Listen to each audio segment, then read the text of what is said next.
multi-threads in this class too. See you tomorrow. Multi-threading. Yeah, we can do multi-threading. Multi-threading, that sounds fun.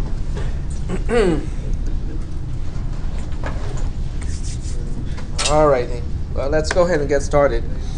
Are there any questions about the homework assignment that's due on Thursday? You look at me. I have plenty of questions. Go ahead. You don't want me to start. Let's just take it back to the first line. No, I'm just kidding. Well, actually, are we going to go over the last two questions on the exam? We never finished. Oh, we did not. Okay, we'll go ahead and finish that first. I need the question so we can talk about it.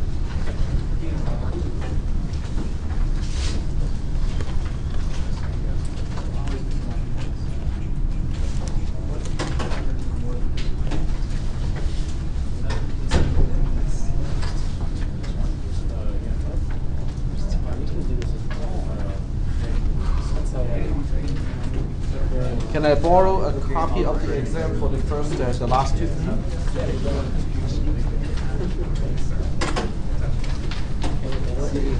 Need a red pen? Red pen. Paintbrush. Paintbrush. Okay, question number 6. Okay, so this is what we're going to do. I'm going to talk about question number 6. So what I'll do is I'm going to copy the question first, so I can return the exam. Okay, so question number 6 asks, oh, 7 and 8. Okay, so let's go to 7 and 8. Question number 7 is asking. This is the long one. Okay, that's okay. I'll just copy it too. If x is greater than -5 and x is less than or equal to 15, perform the following block. It is x gets -x. And then down here we have the following code. So this one is just incomplete, which means you have to fill in the blanks and make it work. So J something to L1, CMPL $15 to X, and then J something to L1 again. And then here we have move long $ something into register EAX, subtract long something from something, and move L something to X, and here's L1. Okay, so I'll just return the test first, so we can also look at the answer. All right, so this is question number 7, and it's fill in the blanks. The next one is to fix problems. This one is just filling in the blanks. Which type do you like better? Leaving it blank so you just have to figure out what to put in there, or try to figure out what is wrong with the program. Leaving the blank. Living in the Okay, all right. I'll fill in the blanks. All right. So in this case, you have to first understand what the C code is trying to do. The C code is saying, as if x is greater than -5 and x is less than or equal to 15, I want to perform this operation. The other way to look at this, if you remember from the transformation, remember we transform conditional statements into conditional statements that contain go-tos first. So if you go through that transformation, the other way to look at this conditional statement is if x is not less than, if x is not greater than -5, go around anyway, because this is a conjunction. If it is a conjunction, that means if you have at least one condition being false, go around it. Don't execute the then portion of the conditional statement. So that's what these first two lines are trying to do, is to compare x to -5 and say if x is not greater than -5, go around to L1. Okay, and the way you read the conditional branch instruction is to say if x is blah blah blah -5, then branch to L1. So what we need is to say x is not greater than, And since x is signed, so that means this will be J and G. Okay. Any questions? Now what if I use J and A instead of J and G here? Will the program crash all the time or behave incorrectly all the time? Some of the time, or it will just work the same way anyway. In this case, it will work. It won't work. Well, it won't work because when you compare to -5, what is -5 as a 32-bit number? Is FFFF, FFF. Let's see, F minus 4 would be B, I think. Okay, so what is the equivalent unsigned value of FFFF, FFFA, B? It's a pretty big number. It's 4 billion something. So if anyone uses J and A instead of J and B, it just won't work because x can be 0, right? I mean 0 is greater than -5, but is 0 greater than 4 billion something? It's not.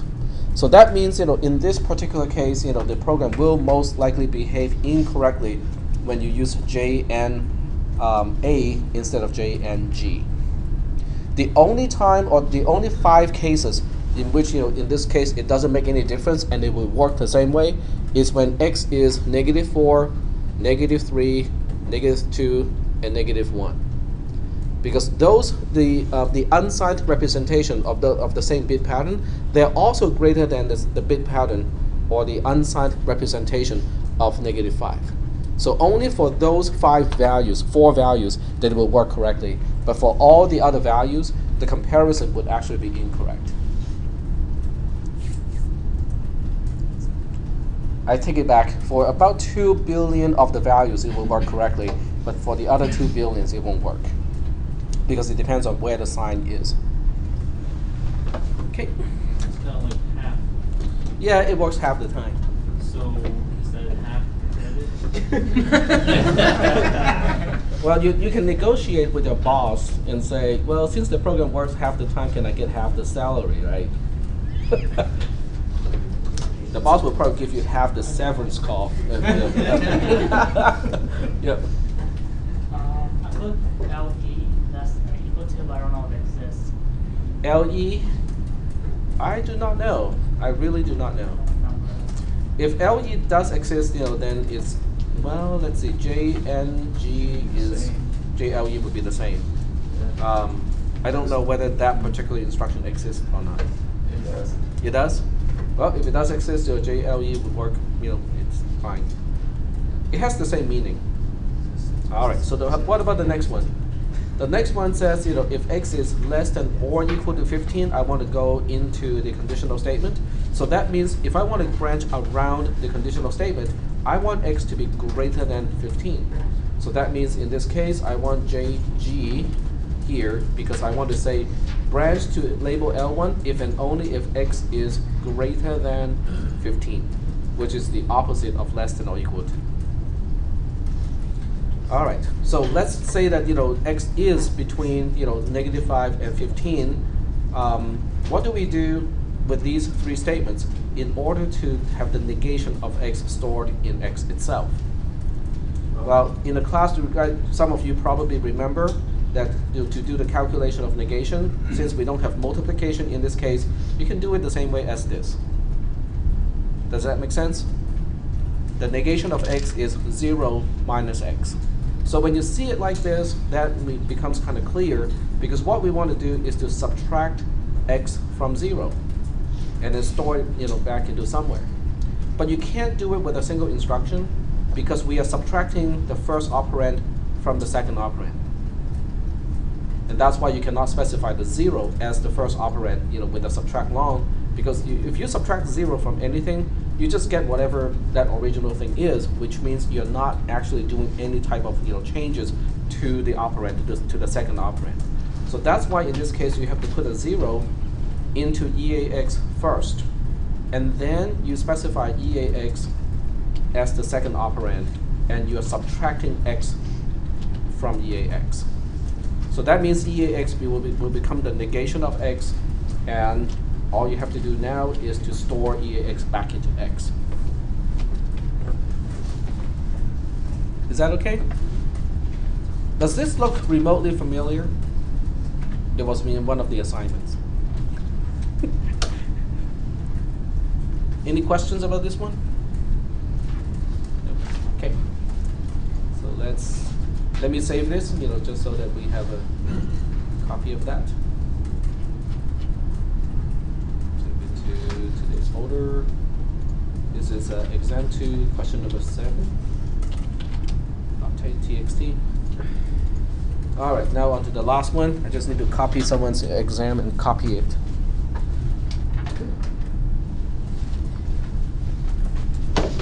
This one is, fixing the code, and but the program itself is also a little bit simpler. CH is less than or equal to quote 9 quote. Then we want to do X plus equal to CH minus quote 0 quote. That's the C code. And the assembly code that I have is CMPL $9 CH. Okay, I'll just do it without any double spacing. JNL to L1, add long CH to X, subtract long, quote 0 quote from X, and then we have L1 here. All right. Thank you. So the question is, what is wrong with this program and how do we fix it? Well, we'll do it step by step. This is a conditional statement. We want to get around the this body part of the conditional statement if CH is not less than or equal to the Ascii code of 9. That's basically what this means. So the first thing is, am I comparing correctly here? No. Now CH is a character, so that means I should not be using compare long. Now, what if I use compare long? What can possibly go wrong, with compare long when CH itself is only an 8-bit variable? Compare long. Go ahead. Go compare the other two bits. It's going to compare 3 additional bytes, relative to CH. Now, in the question, I also state, explicitly that you cannot make assumptions about padding. Okay, or words to the same effect. In other words, you cannot assume that CH is only a 1-byte thing, but the next 3 bytes are always 0, and it's not used by anybody else. Because if you make that assumption, then you can always argue and say, well, compare byte and compare long would give you the same result. Why bother with specifying the width?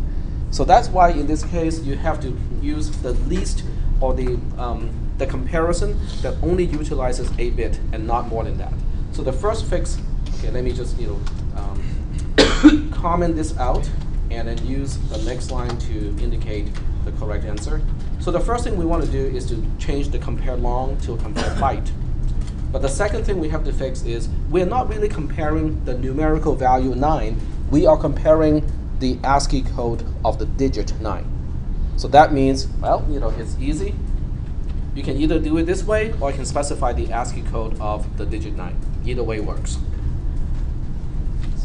And CH is fine, we'll just put CH there. All right, so let's look at this next instruction. Is there anything wrong with this instruction? Yes. Well, what is this saying? This is saying, we will branch to L1 if and only if CH is not less than the ASCII code of 9.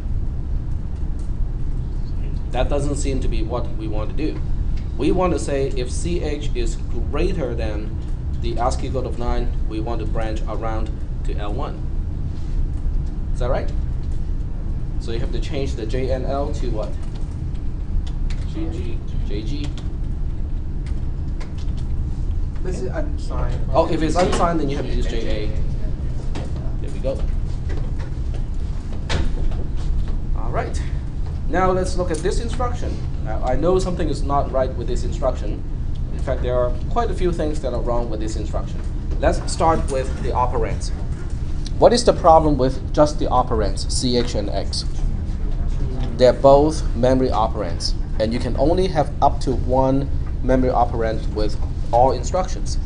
except for push and pop, because there's one implicit memory operand in those cases. So in this case, we cannot do it this way. So that means you have to at least break it up into 2 instructions. But there's one more problem with this. The other problem with this is ch itself is only an 8-bit character, is only an 8-bit variable, but x is a 32-bit variable. For the same reason we cannot use compare long earlier, we also cannot just use add long in this case. So what are we going to do? Because x itself is a 32-bit number. In other words, this would not work. Okay, so let me just write down here. This will not work. Okay, and I'll say begin and end. How's that? I know some of you like the UML, so we'll use the UML notation.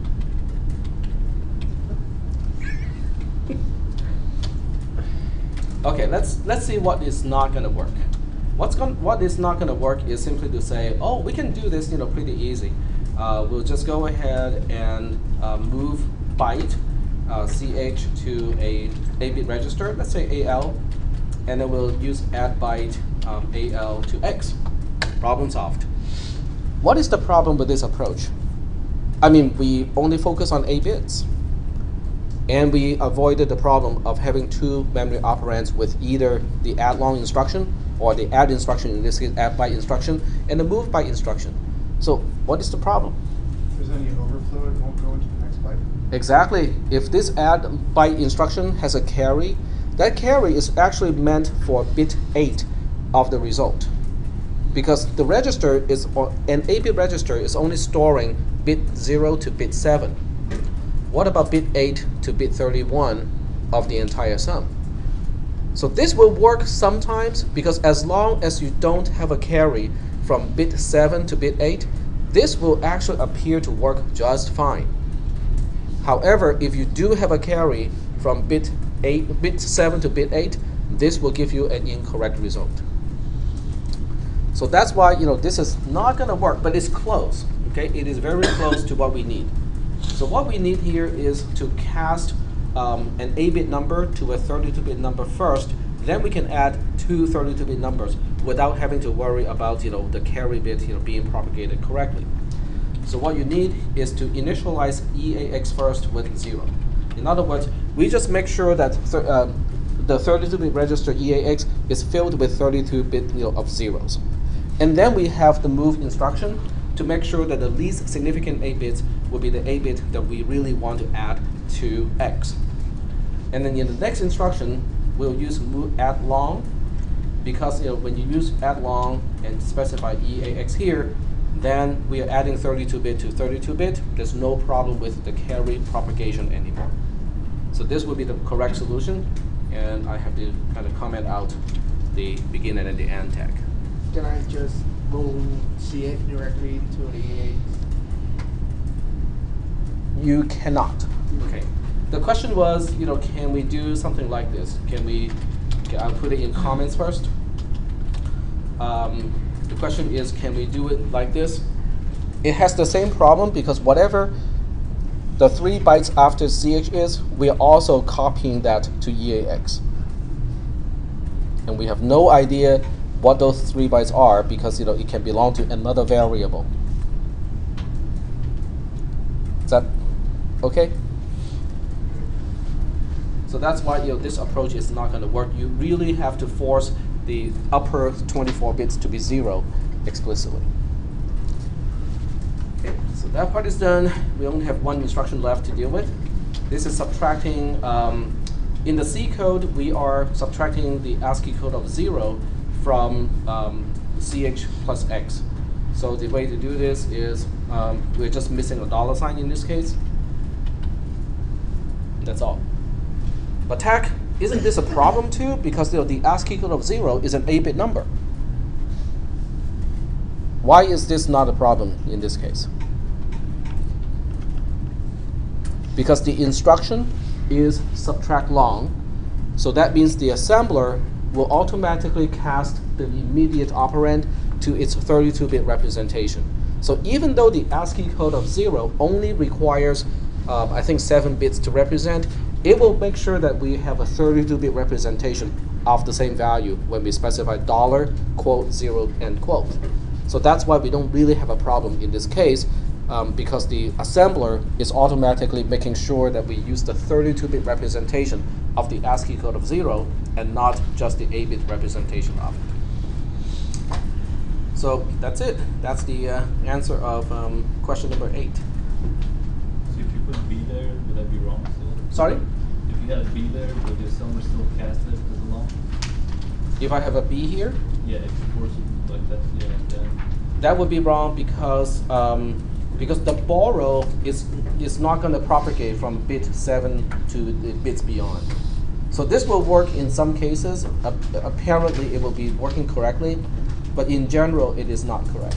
It's just like with the early instruction, you cannot use add B or add byte because the carry bit in the previous case cannot be propagated. In this case, the borrow bit is not propagated. So you do have to make sure that you use subtract long and not subtract byte in this case. Are there any questions about this particular question? I'm going to save it into today's folder. And then we'll go back to the homework assignment. And when we're done with the homework assignment, we'll go to something that's a lot more fun than just the stack, parameters, and local variables. We'll get into structures. So we'll look into how to use structures in assembly language programming. But we'll go back to the homework assignment first and see if I can answer any questions about factorial.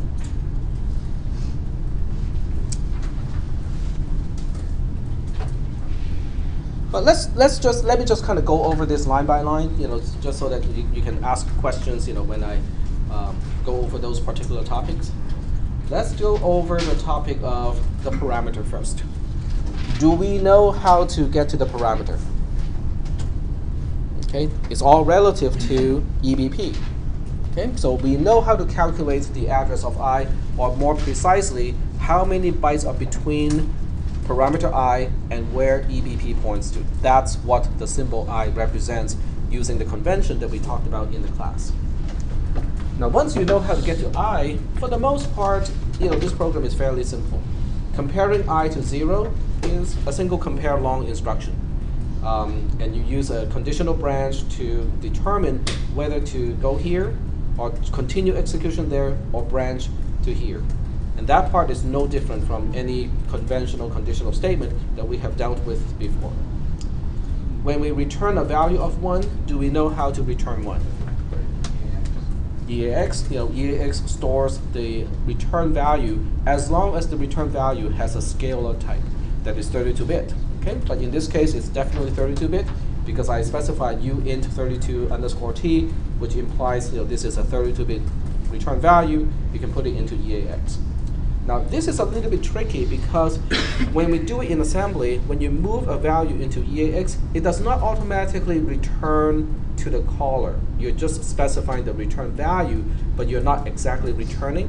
So that means, at this point, you probably want to have an unconditional branch to outside of the conditional statement so that you can clean up the stack, restore OEBP, and then you can actually execute the return statement.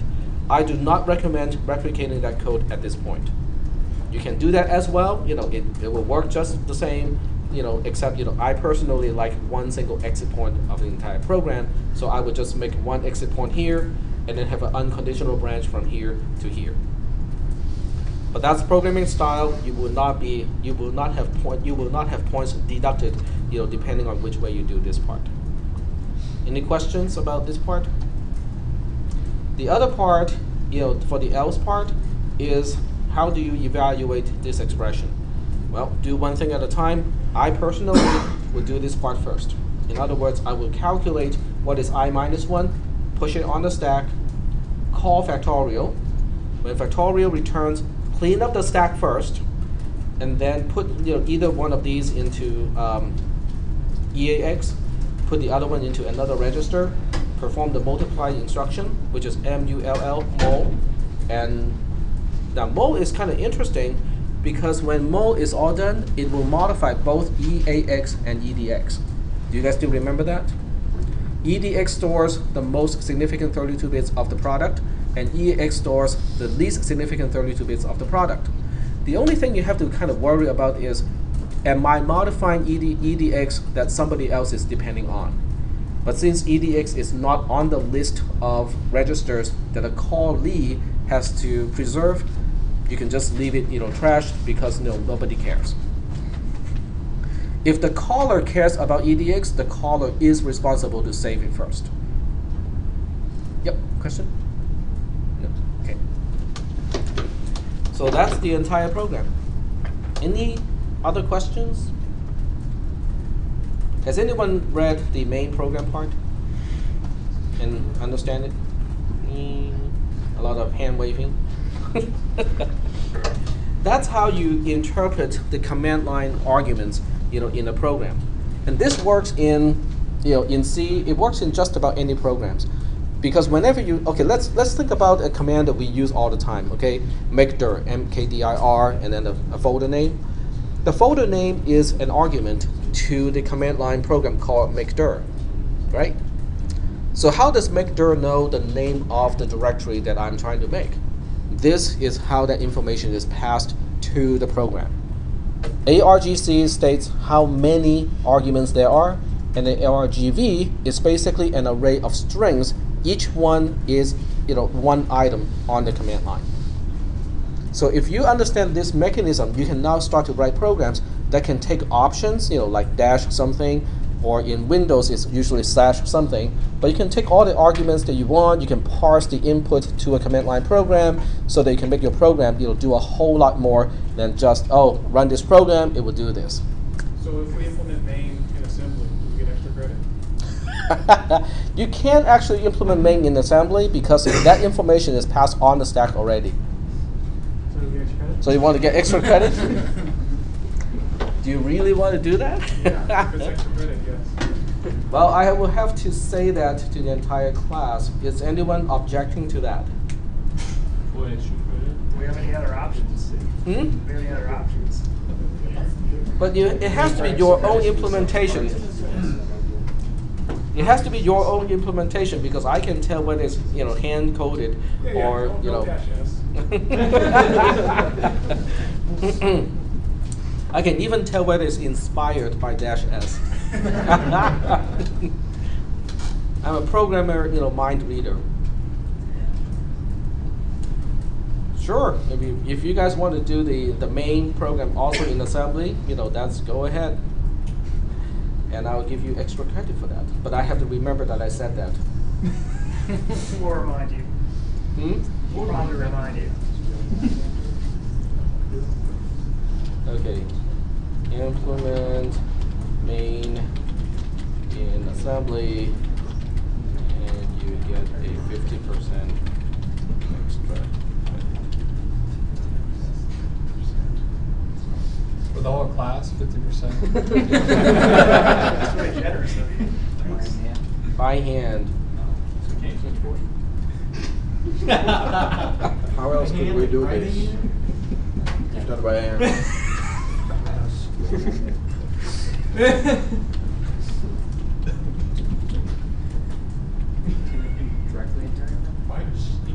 Machines. Well, when you run GCC, it's run by a machine, so you're inspired by a machine. Not in the sense of Cylons. So without using makefile. Although most people can use some inspiration by 6.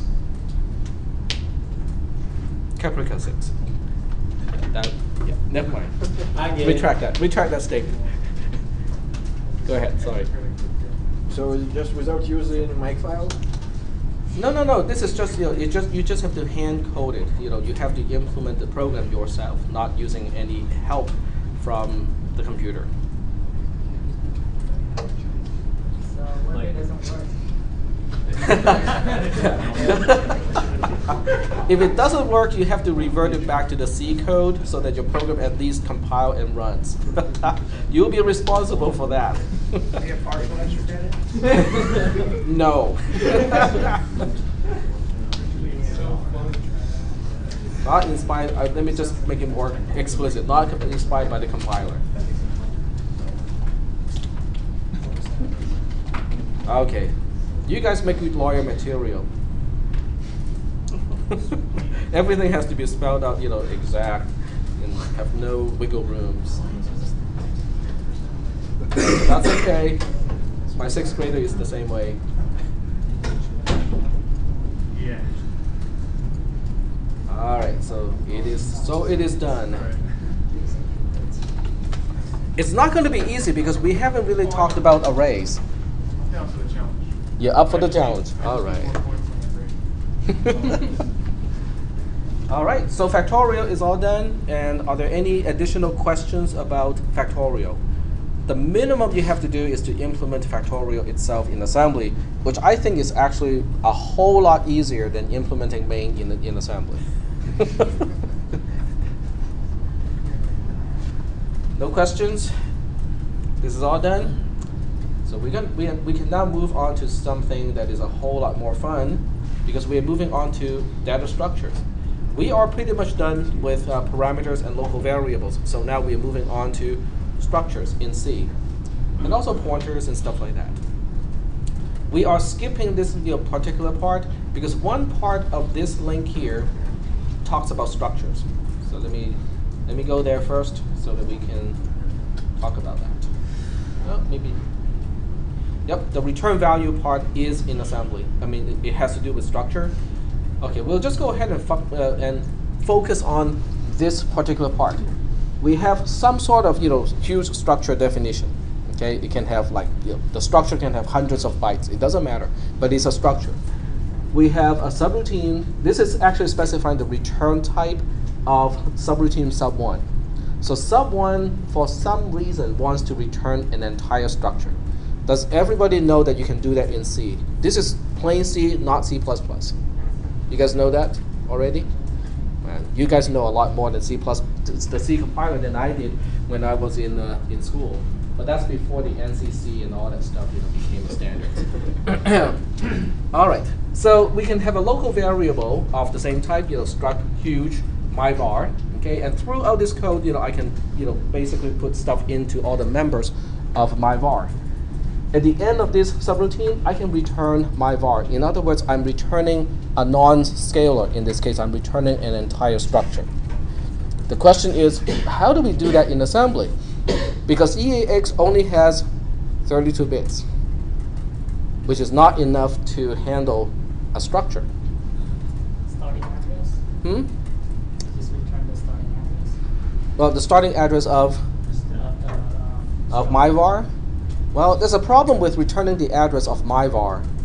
What is the problem of returning the address of myvar? It's a local variable which ceases to exist as soon as the subroutine has returned. So that means by the time the caller has control, the content that used to be myvar can be trashed. I have no control over the content of that portion of the stack. As long as it is below where ESP points to, it can be corrupted. It can be trashed anytime, with any content. So that means returning the address of myvar is not going to fix the problem. So what the compiler actually does is it will allocate the space.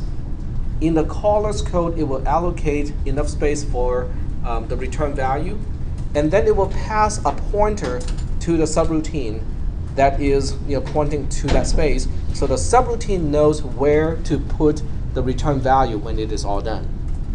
Okay, but we'll deal with this again later. Okay, I'm just giving you a preview of what we are going to deal with as far as structures are concerned. So I'm going to close this one and then just focus on the discussion of structures in general. Okay, so we'll just go ahead and use mousepad for a general discussion of structures. Okay, let's do a struct X definition here. We'll just make it very simple. In32t.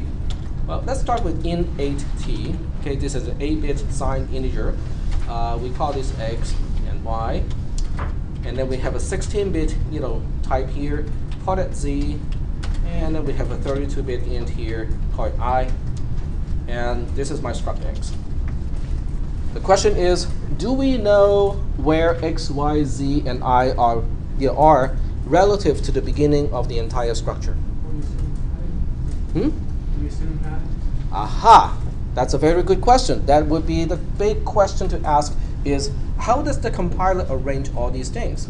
Okay. Now, packing seems to make a lot of sense. What does it mean, packing?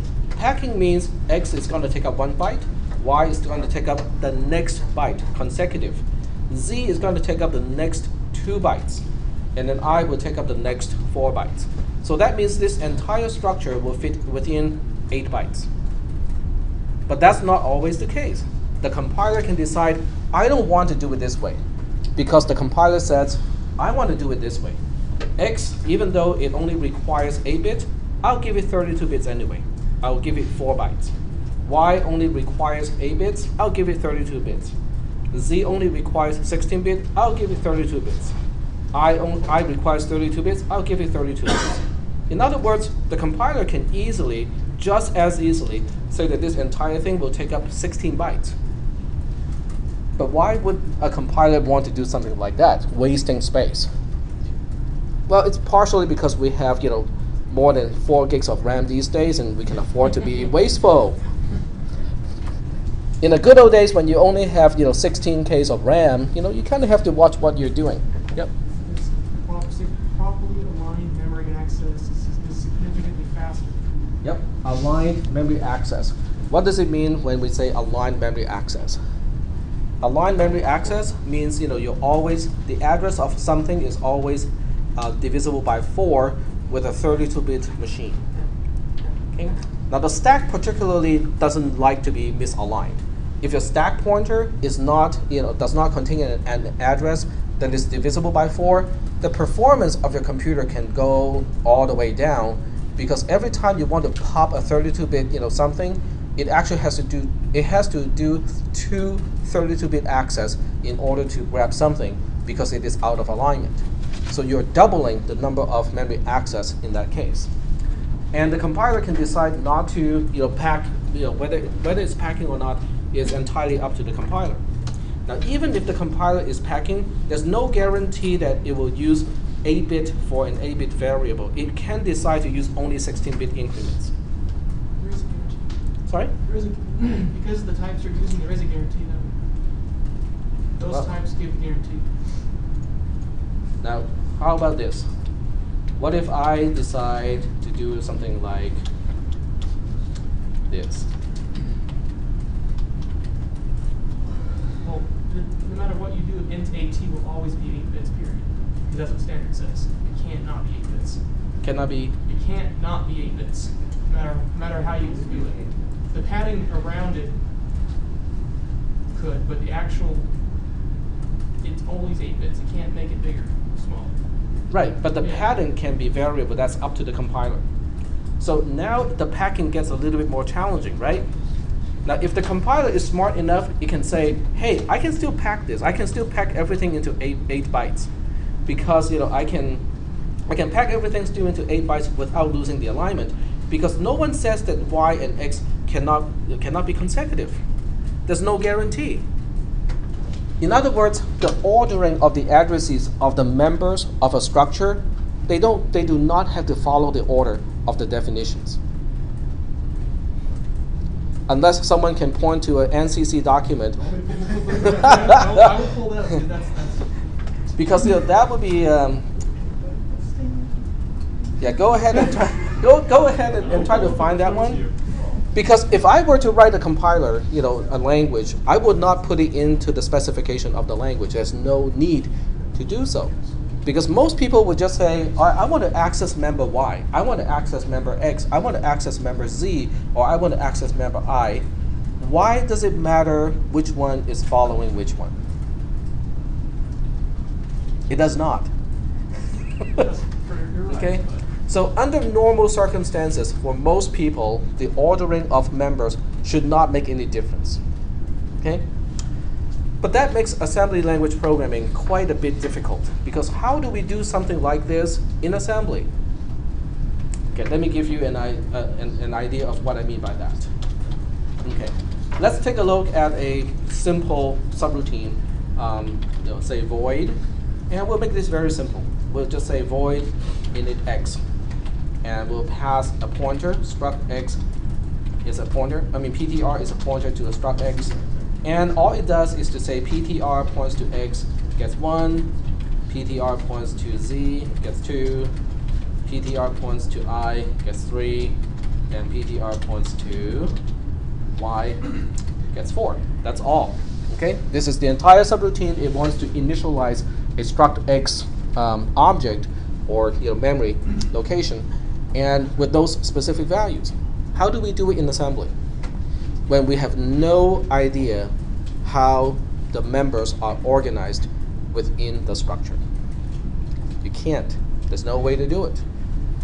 Now, you can make certain assumptions. You can say, well, I am assuming the compiler will do blah, blah, blah, blah. It's going to pack or it's not going to pack. What if your assumption is wrong? Nothing can help you, can even detect the problem. Okay, so this is our problem. Our problem is, how do we implement something like this in assembly? Why would we want to implement something like this in assembly? Well, because it's a good homework assignment. Well, it's because a lot of times you want to do certain things in assembly, and the C code wants to pass in a structure that contains the information that you need in order to carry out what you need to do. So it is important sometimes in assembly code to understand a C structure, but yet we can't do it. All right, so we'll go ahead and copy and paste this code into an actual program, and then I'll show you something. Yep, go ahead. I just wanted to say that, yeah, I found it in there. The C states that it must be sequentially allocated. Sequentially allocated, so Y has to be the last one, has the highest address. Around it, it must be sequentially allocated. Okay, but there's no, did it mention anything about padding? I can find that, but Ali found that already. Okay, thank you. So I stand corrected. They have to be sequential, but being sequential still doesn't help if you don't know how it is going to pad it. Okay. So now we'll go to today's folder, save this program, and struct demo.c, and then we'll go ahead and finish this program. What I want to do with this program is I'm going to show you something that normal people would say, but why would you do something like that? Okay. We do a lot of that stuff in this class, don't we? Yeah. It all has its place. There's a reason why we're doing it. All right. So what we'll do is go ahead and do some printf here. I want to print the displacement from a member, from the beginning of a structure to a particular member of that structure. Okay. So we'll go ahead and print this one first. So at first we'll just say, member X is this many bytes. Let's see, pointer arithmetic. We can cast it to unsigned, so we'll use that %u here. Bytes from the beginning of a struct X. Okay. Now, how do we do this calculation? I want to find out how many bytes are between the first member of a structure from the beginning of the structure. Obviously, this is going to be a 0, but in terms of the expression, what do I do to express the expression? Let's try something like this. Let's go ahead and actually define a struct X, and we'll call this, variable V. Okay. So we can say, well, how about something like this? The address of V dot X minus the address of V. Isn't that what we want? It is what we want, but the C compiler is going to complain. Because what we want is really the difference in number of bytes between member X of variable V from the beginning of the entire variable V. That's what we want. But in C, when you take the address of something, the address has a type associated with it. In this case, V.X has a type of, it's an address of an 8-bit signed integer. The second one, which is ampersand V, has a type of the address of a struct X. Just want to point out is if you include the standard def on each header, you can use the macro offset of to get the offset of the member in the struct. Right. It's a little weird, but I guess that. Well, I want to explain the mechanism. And they were talking about padding, and there's nothing about padding that's declared, just that it can be. It just must not be at the beginning. Okay. That's the only thing that says. So it is optional, up to the compiler to decide whether As to long as it's not pack at the or beginning, not. it's fine. All right. So what we need to do here, because the pointers are not the same, but let's go ahead and try to compile this program first, because I want to see what the compiler is going to do when we try something like this. So save the program, close the editor, because I really do not like mousepad. I like VI.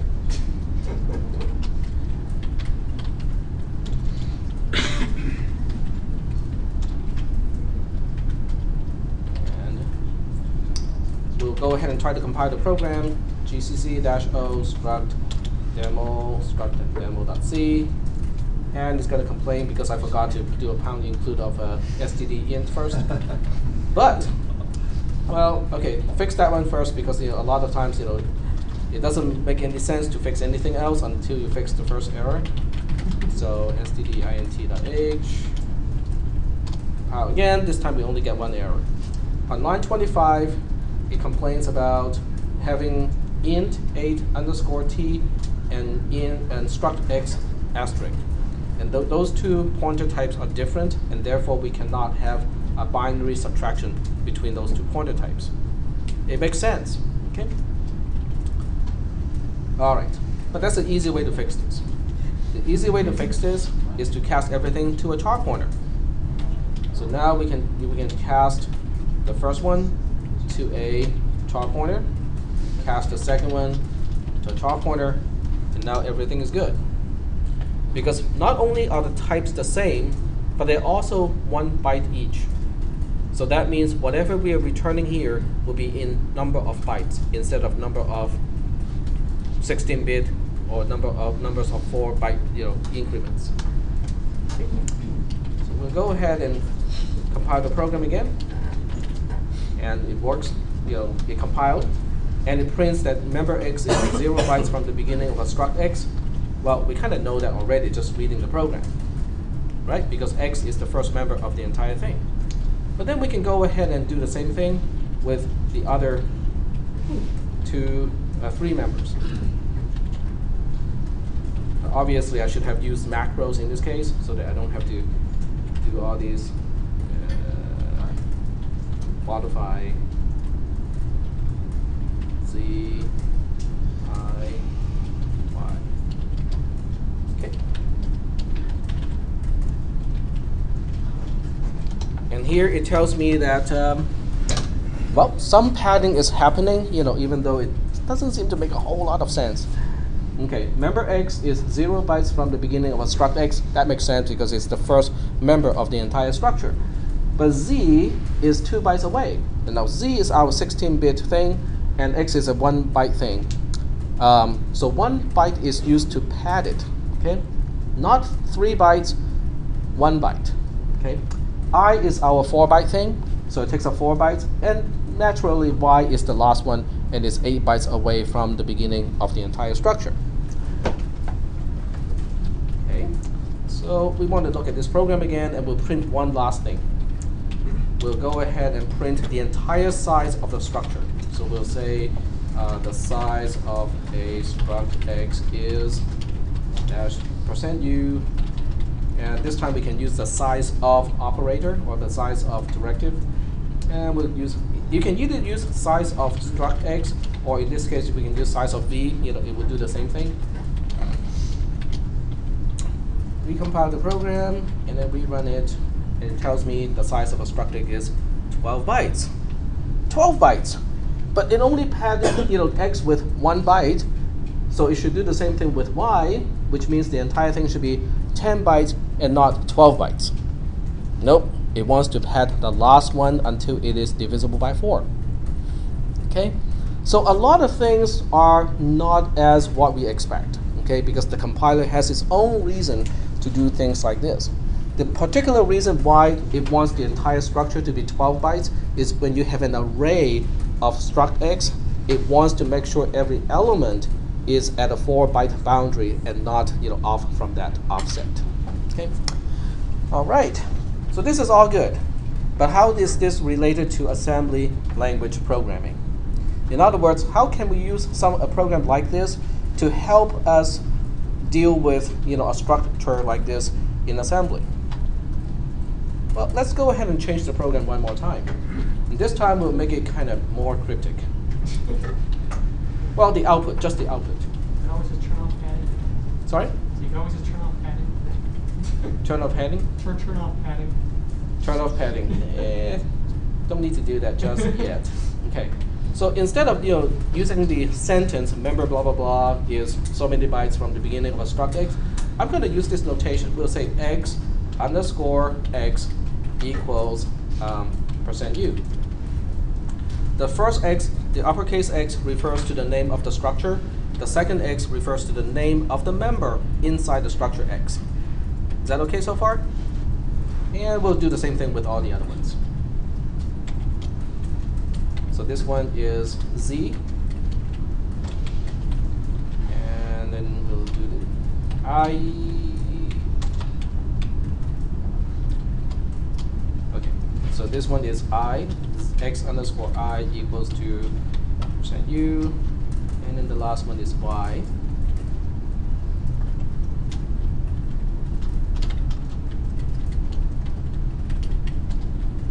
And the last one, I'm just going to change it, so that it says x size equals to %u, like that.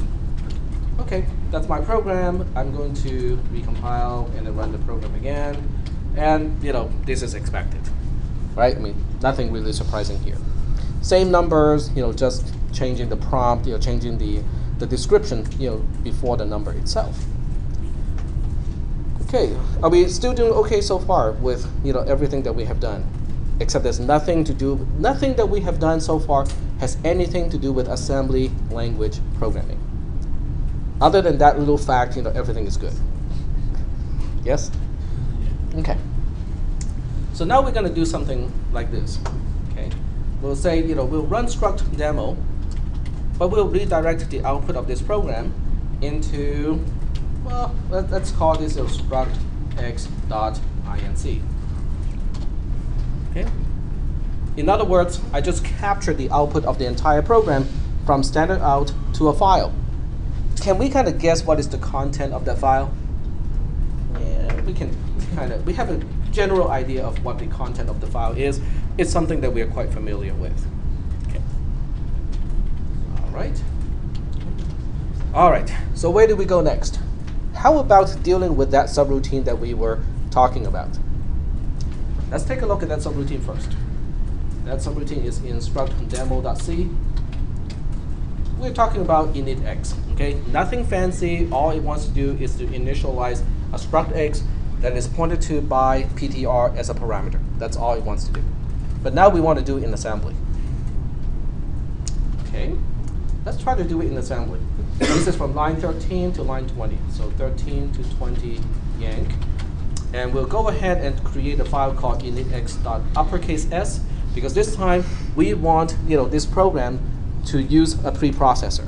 Okay, and there's a reason why we want to use a preprocessor.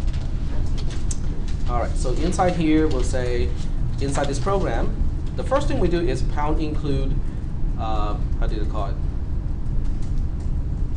I can't remember. Struct x.inc, all lowercase. Struct x.inc.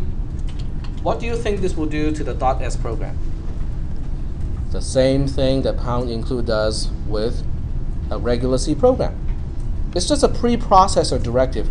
Whenever you have a preprocessor and it has pound include, all it's doing is to include the content of the file as if it is a part of this source file. That's all it's doing. So are we doing okay so far with this concept? We can do a pound include in an assembly source code, except you have to make sure that the file extension is uppercase s and not lowercase s, because that triggers the inclusion of the CPP or the C preprocessor when we are trying to assemble the source code here. Okay. But now that we have this, we can now have a little bit more fun. And I have to re-yank because I changed the buffer at this point. So 13 to 20 yank. we want to paste here.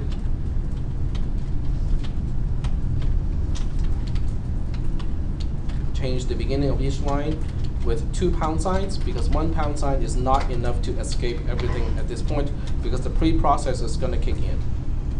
All right. So now we're trying to implement initx. All the usual stuff.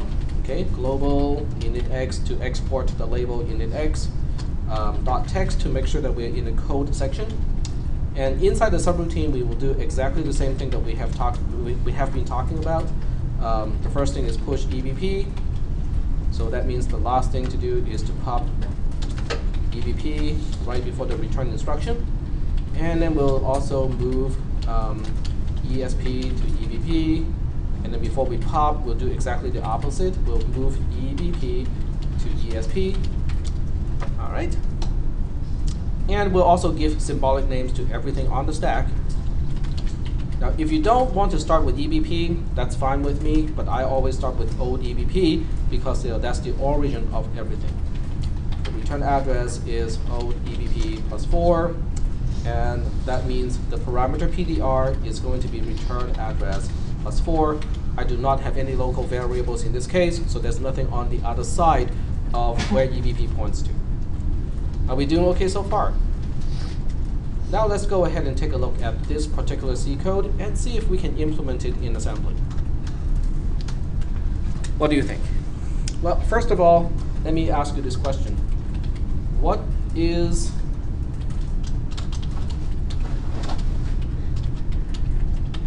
EAX after this instruction? Is EAX the first 4 bytes of the structure pointed to by the parameter, or is EAX the pointer pointing to the first byte of the structure? Should I mention those 2 choices again? Yeah, it would be the bytes. It would be the bytes. Say again? You said it's either the pointer or not. So it's Correct. Okay, let me ask the question again. The first option is EAX has the 4 bytes of the structure pointed to by the parameter. The second choice is EAX is the pointer pointing to the first byte of the entire structure. it's the pointer. Pointer, second choice, that would be you chose wisely.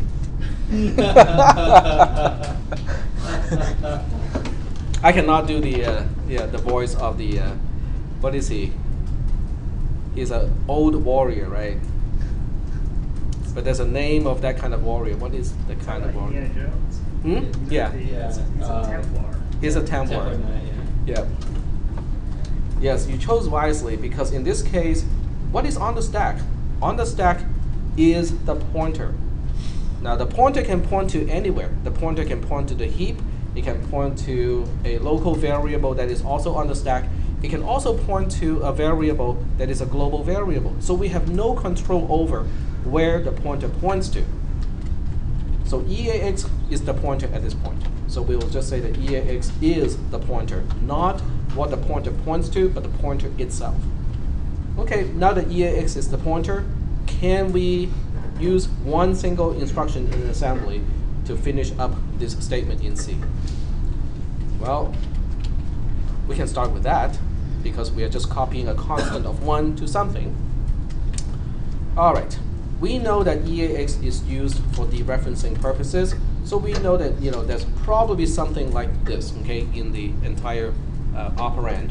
And the way I position my cursor means there's something before that. The question is, what is before that? What about some of those things that we have defined? Let's take a look at struct_x.inc. Do you see anything here that might be something that we are looking for? The first one, right? The displacement of member X from the beginning of the entire structure X. All right, so that means we just have to refer to that symbol here.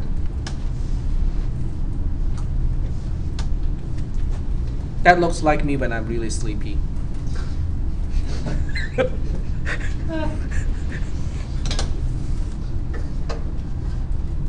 All right. Are we doing okay so far? But somebody's going to say, But that is just stupid, because we know this is 0. So this program doesn't need to refer to x underscore x. We can just let go of this and just make this indirect, right? Well, to those people, I will just mention this. What if I go back to my program, struct demo.c, and I just say, I don't like this ordering. I will put it here. That would just change things around a little bit, right? Well, that's why we don't do it like that. That's why we always refer to the symbol to refer to the displacement or the offset from a member to the beginning of the entire structure. We always use a number. We always use a symbolic name. So the other ones are very similar. Okay, if we know how to deal with the first one, oh, I made one mistake, one really big mistake here. What is the mistake? Let me show you the line numbers, and you tell me which line has a mistake. Something that I said earlier in the class about question number 8 of the second exam. The width of operations. How big is x? Okay, x is a byte. Yep. Okay. And z itself is a word, and we want to move 2, and that's z. And then we have I, which is a 32-bit. And that means we use move long is correct here, and it's a 3. And then the last one is also a byte. So we have to move byte. This is 4, and we want to store it into member y. All right. Line 18, you didn't change the L to a W. It's still 18. Line 18. 18. Oh, okay. You're right. Right there. Okay. And I'm doing something that's really redundant here because I'm moving PTR, paren, EPP to EAX all over the place. Well, I don't really have to do that. I mean, all those are redundant. Are we doing okay so far with this program? Sort of. Okay. All right. Now that we have this program, and then we have, oh, wait, hold on a second. I have to go back to struct demo itself. And there's one thing here that I really should do. I should take away the struct definition from the C code, put it into a header file, and then pound include a header in this case. Because there might be other programs that depend on the same structure. So I should do that. Okay, that's pretty easy to do. 4 to here, yank, edit, struct x.h, paste. And if I really want to do this, well, in this particular case, I'm not going to spend time to do it.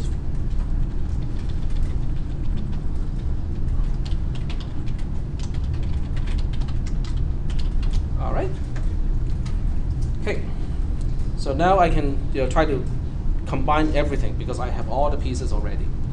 So let's go ahead and copy and paste this one. So I have a prototype, but I'm going to use a pound if 0 to block out this entire chunk of code so that I'm not using the C implementation. I'm going to use the assembly implementation. And over here, just for debugging purposes and just to verify the code works just okay, I'm going to call the subroutine. I'm just going to say init x and then pass the address of v to it before the return statement. So in GDB, at least I can tell, I can test to make sure that it works. Okay, we have all the pieces now. There's one thing left to do is to,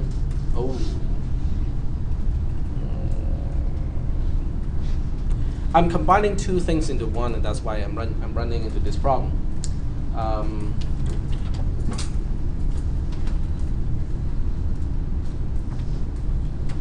We have to give it init x.s as a source file too.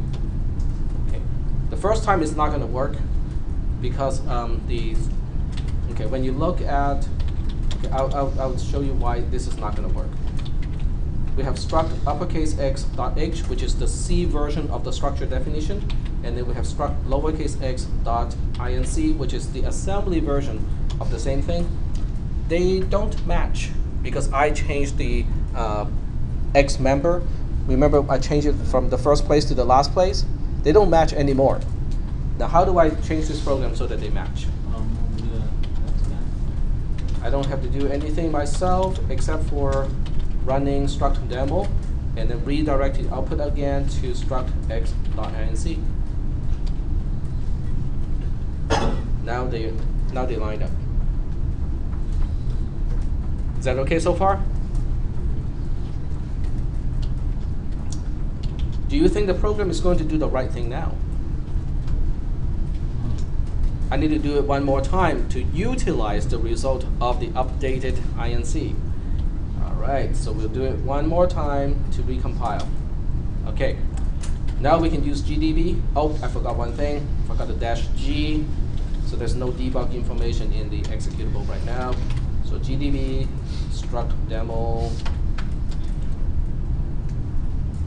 List the program. I'm only interested in put a breakpoint on line 30 because I'm fairly confident that X is going to be initialized correctly.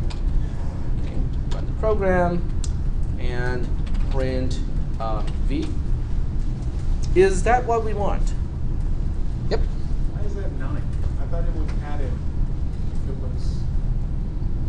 That's divisible by 4. It's adding until it gets to 4. What is 9? The X. Well, X is now the last thing. Right, but it doesn't add over the Y. Didn't need to anymore to get 4 at the end. No, I got that. But before it added, like, it was 2, 4, 8. Was that just coincidence that it added the the 1 byte into 2? No, there's an algorithm. It's figuring out how to divide it by 4, so it's kind of adding. It's magic.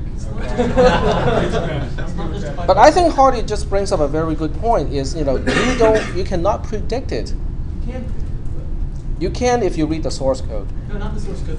This conforms to the Titanium IBI, which every platform but Windows uses. So as long as you don't use Windows, you can predict it. that goes along with a lot of other topics. Yes, if you don't use Windows, you can predict it. But with Windows, one thing is for sure: Tuesday is patch night. Yeah, Tuesday night, like tonight, you better go home and update your Windows 8, Windows 7 because tonight is patch night. That part is you can count on for sure. Oh, okay. So Yeah. nothing else though. Yeah. Does anybody actually use Windows? Okay, but in the program, in the initialization program, we did put a 1 into X. That worked. We put a 2 into Z. That worked. We put a 3 into I. That worked. We put a 4 into Y. That worked too. Okay, so the program is working. But remember what I had to do, to go through all the gyrations and whatnot, because every time, okay, think about it this way. We're almost there. Every time I go to struct uppercase H dot H and change anything here, I will have to go through all that stuff to regenerate the updated version of struct x dot inc, and then we have to recompile the program and stuff like that. How can I save all that trouble? It's starting to sound like an infomercial. Yes. In the header file, you define the structure. You could define macros to define the structure. That when the header file is included in the assembly, it would see the macros and expand into those definitions. I did not know that. Yeah, I'm honest. I did not know that. So I developed my own tools. Is executed in it's not executed at compile. It's compile time, not runtime. The offset of macro, you don't need to actually run the program to get the result. That's why you can use that in the macro for assembly. Offset of. It's standard def dot inch. I think we should just keep it simple. You can want to keep it simple, just answer your questions. I have no idea what the hell you're talking about. So you're talking about this macro here. Yes, except what he defines there will only work in certain cases, but yes, just that macro. But this won't work in No, an that won't assembly work. file. No, that won't work. The actual macro is defined in the C standard, Mhm. in standard.h, and that's not how it's defined. You basically put the type, comma, and then when you use it, offset of type, name, comma, the name of the variable, and Mhm. it does some compiler magic to find the offset.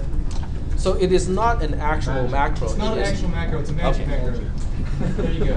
It's done by the, in a rabbit. but it has to be done by the preprocessor because the C It's compiler done by is the- not It's involved. done by the core of the compiler during the preprocessor, yes. It's not, it's, if you look in the GCC source, Mhm. the definition goes pound offset of, blah, blah, blah, offset of. It's like a built-in offset of. It doesn't actually define anything. But that's how you can make your .h file be usable by assembly too. Because that does not need to run to get the answer. But you still have the pound include the structure definition itself. Correct. You have to define the structure using macros that would expand to using offset of, this equals offset of. I see. See what I'm saying? Mm-hmm. Okay. Now, but using my very clumsy way to do it, I'm going to use a makefile. Well, makefile works too, yeah. Yep. Okay, but in order to use a makefile, in this case, I'm going to do one thing here. So what I'll do is I'm going to copy my demo program so I can separate the part that prints out the displacement from the actual part to test initx. Okay, because I want to separate those two parts. So I'm going to copy, struct demo.c to struct x print.c. Okay, so this way I'm separating those two programs. And I'm going to create my makefile. I'm going to make this makefile really just kind of handwritten, entirely handwritten. So we'll go ahead and say struct demo as an executable depends on struct demo. And I'll just be kind of lazy here. Well, let's see.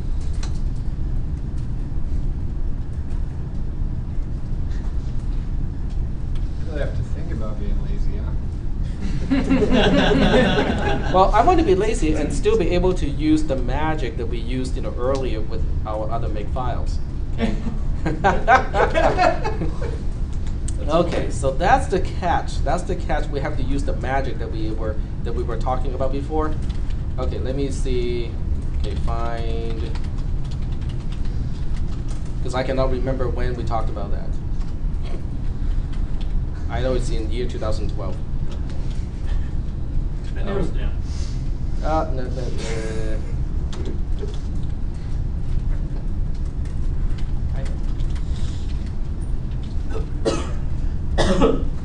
Yeah, see, I found it.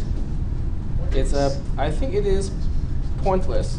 All right. There you go. Sure, was it more pointless? So what would have taken me like 20 clicks and 15 right clicks, I can do it in a single command in Linux.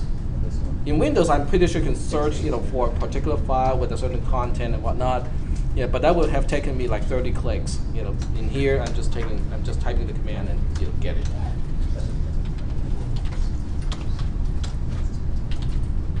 People ask me why I use Linux. Okay, so I'm going to copy that file to today's folder, and then go back to today's folder, and then we'll just go ahead and modify that file, and fix it up. All right, so we have at least this much done already. So I'm going to keep as much as that part. So in terms of source file, we have the actual application is just struct demo. So we'll just refer to that as our C code. And then the assembly code is, I think it was called initx.uppercase s. And the executable, we'll just call that struct demo. In other words, struct x print is only a utility that we are including inside, and it's not one of the quote-unquote output of the entire program. I'm not interested in the output of struct x print. I'm only interested in struct demo. So inside struct demo.c, I can now remove the component that I don't want to include in here. So from line 20 to here, we want to delete. And this program only does that part, okay, which is pretty easy. But then in struct x print, we want to get rid of the testing of initx. So this portion is no longer needed. So from line 5 to here, also want to delete. Go back to edit the makefile. All right. So we are almost done here, except I have to tell the makefile how to create the INC file, because that's the one file that the makefile does not automatically know. Hey, how do I make that? So we have to say struct x.inc depends on what? Now, if you think about it, ultimately it depends on struct uppercase x.h, which is the C definition of the structure. But I don't really have to express that relationship explicitly, because all I have to do is to say struct x.inc depends on struct x print, the executable struct x print. And then I also have to I have to say struct x print depends on, what is it? Struct x print.o.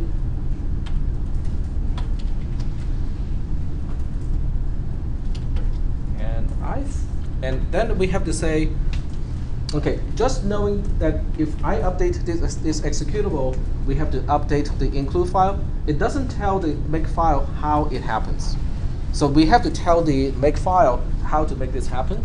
So we just say struct x print, capture the output of this, and redirect it to struct x.inc. In other words, this is a very typical rule of a makefile. You specify the target, what we are trying to make, and you specify the dependency, what does it depend on, and then you specify the command, how do we make it happen. The three components of a rule in a makefile. Okay, and thanks to Ryan, this file is a whole lot simpler than what it used to be. Okay, so I think we are ready to go. Okay.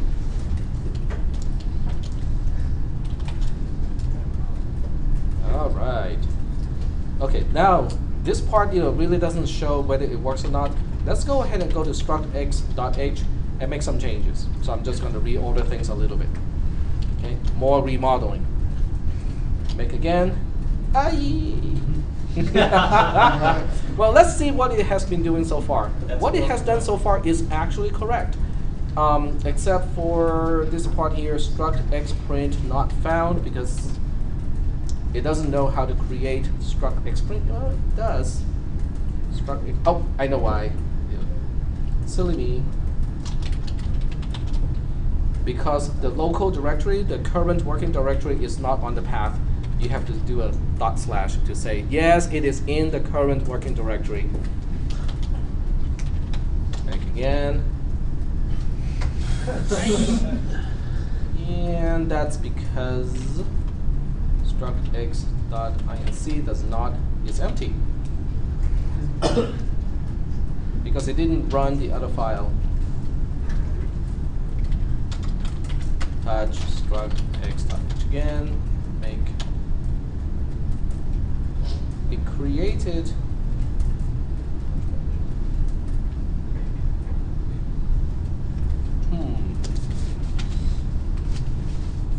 oh, okay.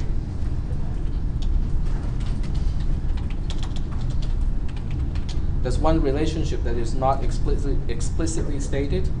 I actually should also include helper. I need a separate set of things to express the relationship of for struct xprint. So we'll just call struct xprint executable is struct xprint. I was trying to be lazy, but I cannot.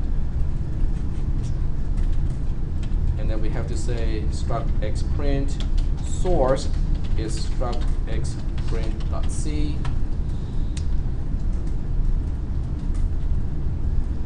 Then we can remove this one. We can make a copy of this. Struct xprint. Struct xprint. In other words, we have two sets of source file and executable. One as a helper, and the other one is what we actually need.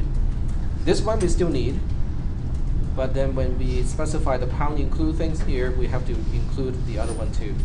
So we have to include struct xprint source so that the dependency for that portion is also going to be included in the make file. And everything is good.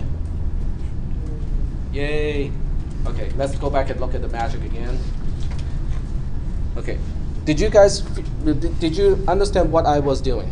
Nope. Okay, very good. Very good. I like that honest answer.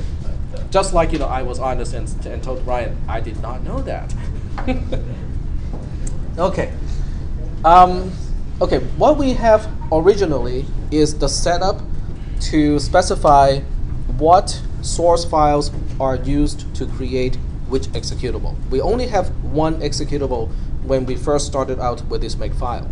So exe is the name of the only executable that we wanted to create. And we have two sets of source files, one in .c and one in .s. That was how we started out everything. But now we have a second executable. We have struct xprint as a second executable to create the assembly include file. Okay, I was trying to do it without using the dependency thing, just to get it done quickly, and it did not work because the dependency of struct xprint on this file is not complete, because it also depends on struct x.h. And that's why when I changed struct x.h, it did not automatically recompile everything.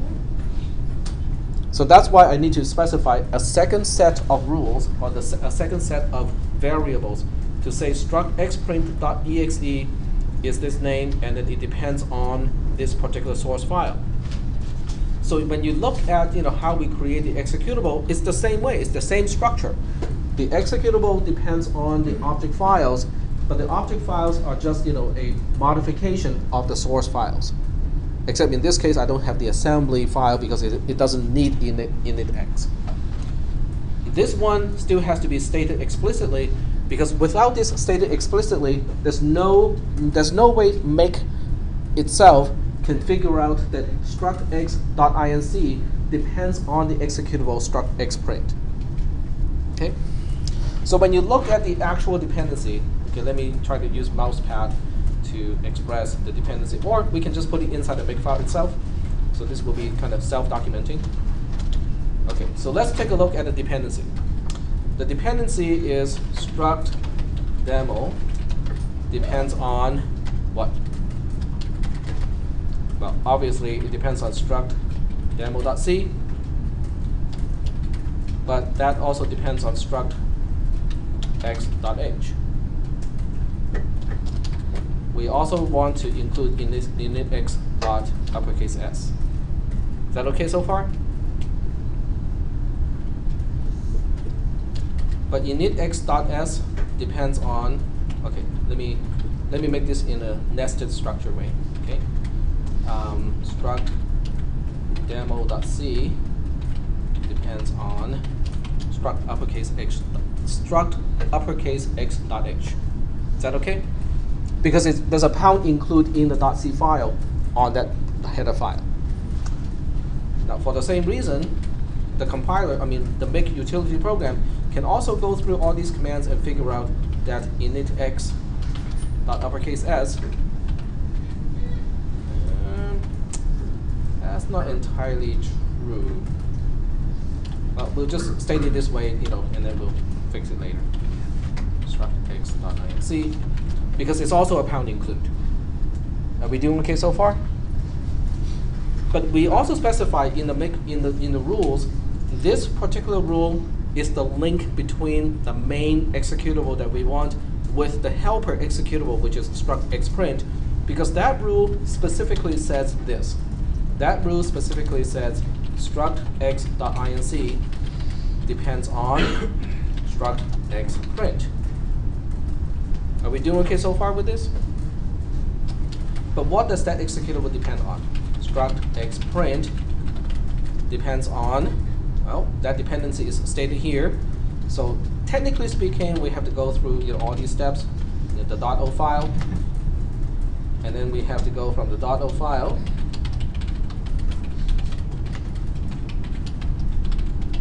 and also one more file, the header file. Are we doing okay so far with this hierarchy of dependency? So what happens when I change struct uppercase x dot h, which is this file here? It changes everything, right? Because we are changing the one thing that everything depends on. So that triggers a recompilation and also a reassembling of everything.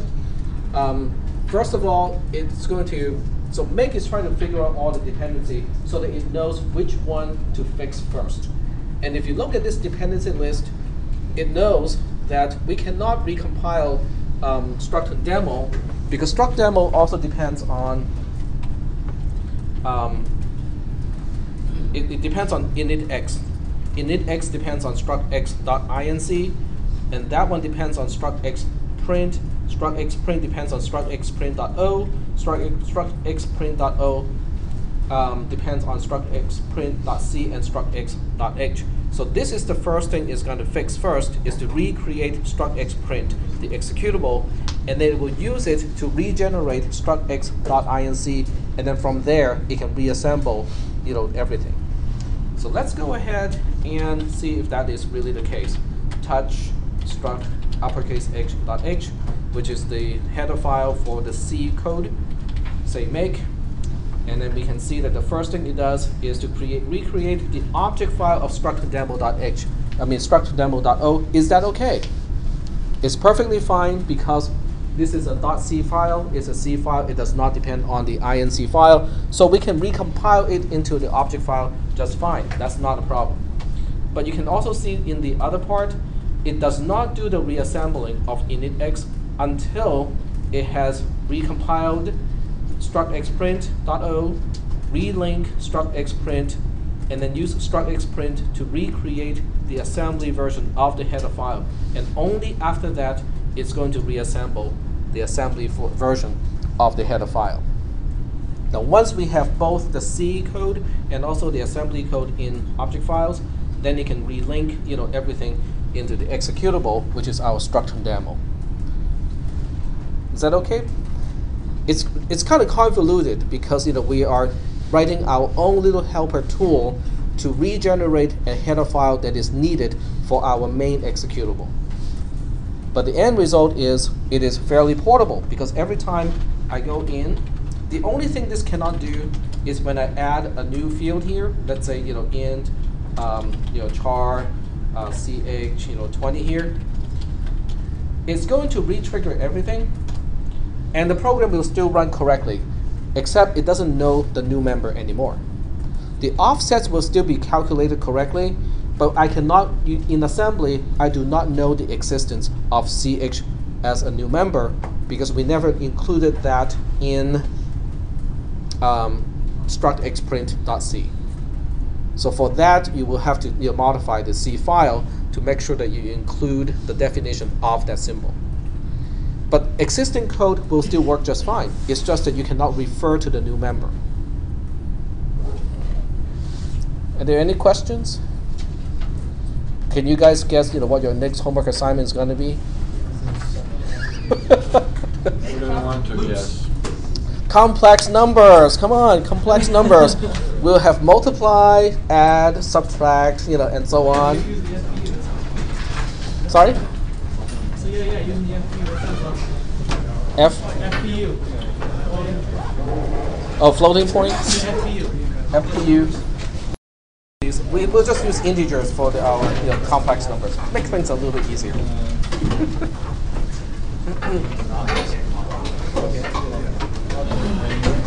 Yeah.